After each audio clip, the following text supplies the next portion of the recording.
Au Liban, de nouvelles frappes israéliennes sur le sud de Beyrouth ce matin. Oui, quelques minutes après que l'armée israélienne a émis un ordre d'évacuation. Dans le viseur de Tsahal, toujours le Hezbollah, dont 3 combattants ont été capturés dans le sud du pays hier.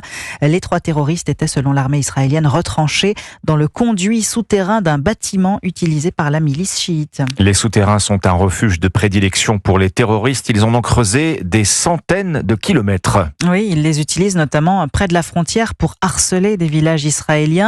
L'un d'eux, selon Tsahal, se trouvait même à proximité d'un avant-poste de la FINUL, la force intérimaire des Nations Unies au Liban. Découverte qui semble confirmer les inquiétudes israéliennes, Wilfried de Villers. Sur la vidéo diffusée par l'armée israélienne, une tour métallique blanche avec 2 lettres peintes en noir, UN pour United Nations, et à une centaine de mètres à peine, l'entrée d'un profond tunnel caché par quelques branches.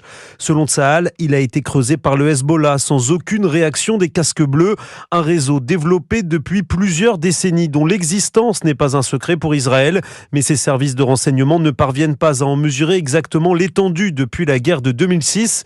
Didier Leroy est chercheur à l'École royale militaire de Belgique, spécialiste du Moyen-Orient. On a ce réseau qui est sans doute très important, qui en plus bénéficie d'un relief vallonné, voire montagneux, qui permettent d'avoir une sorte de bouclier de protection, même contre des bombes extrêmement puissantes, et qui permettent donc de cacher des stocks d'armes. Donc ces tunnels, c'est surtout pour rendre mobiles les hommes et le matériel. Et c'est précisément l'un des objectifs de l'offensive terrestre de l'armée israélienne, le démantèlement de ce réseau de tunnels dont certains boyaux auraient même été creusés sous la frontière jusque dans le nord d'Israël. Wilfried de Villers.